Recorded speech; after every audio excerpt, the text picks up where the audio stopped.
Groom.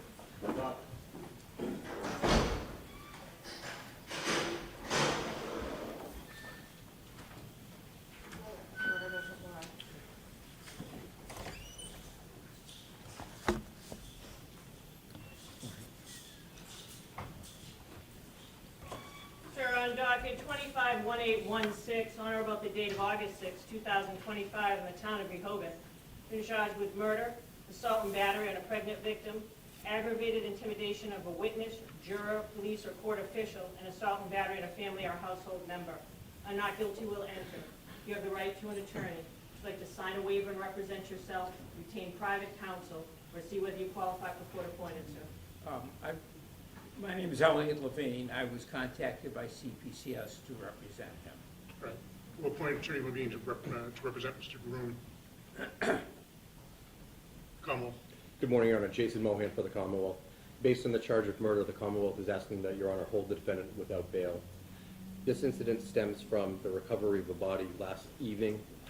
The incident started on August 8th when this defendant, Gregory Groom, contacted the Rehoboth Police Department to indicate that his ex-girlfriend, identified as 18-year-old Kylee Monteiro, was missing.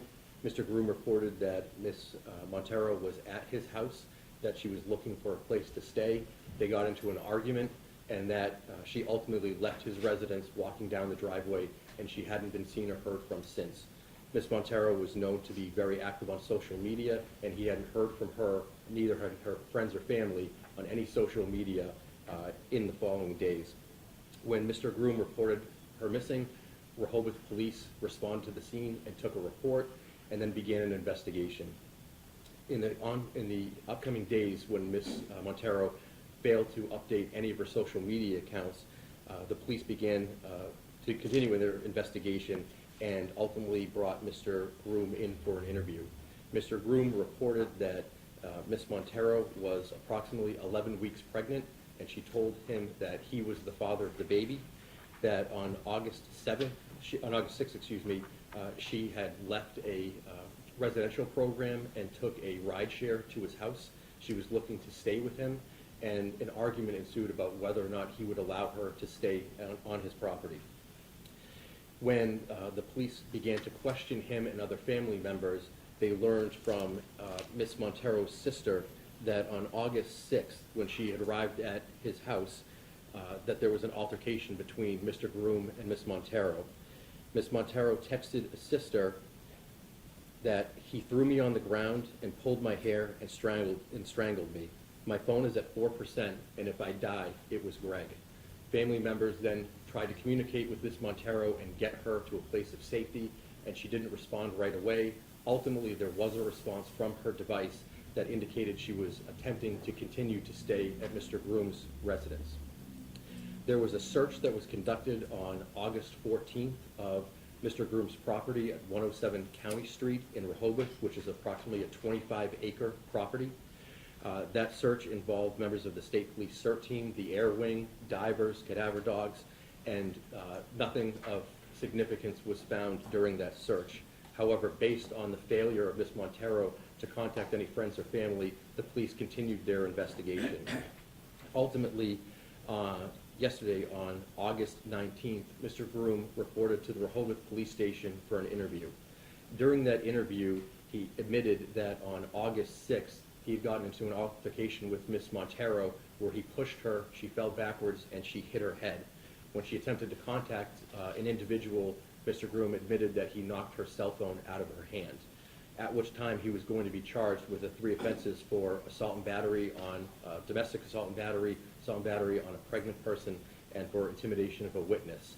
When investigators continued to press Mr. Groom on the whereabouts of Ms. Monteiro, they informed him that they had applied for and were granted a search warrant for an extensive search of 107 County Street.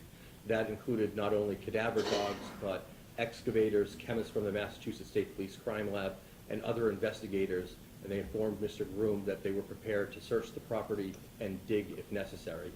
Mr. Groom then paused.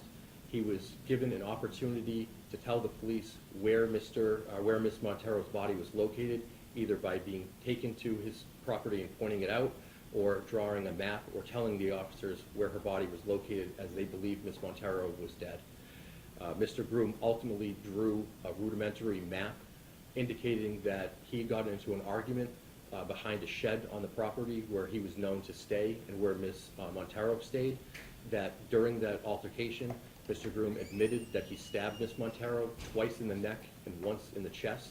The stab wound to the chest actually broke the blade of the knife off. He used a kitchen knife to commit the stabbing, and based on that stabbing, Ms. Monteiro was deceased.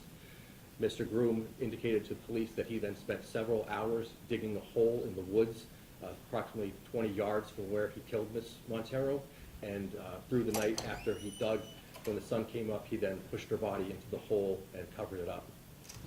He drew on the map the approximate location of Ms. Monteiro's remains. Officers who were conducting the search warrant then went to the shed. They noticed there was a large pile of brush right next to the shed. That was what Mr.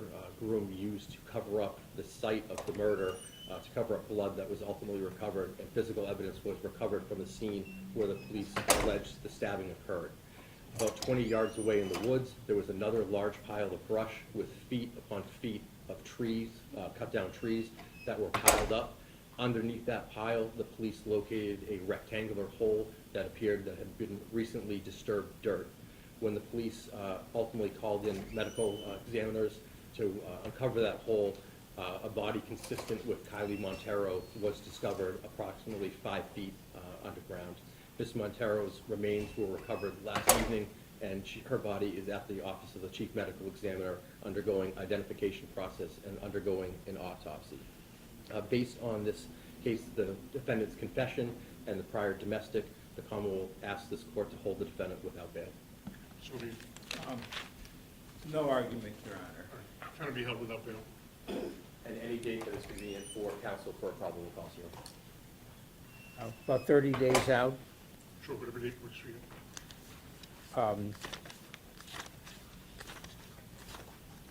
About September,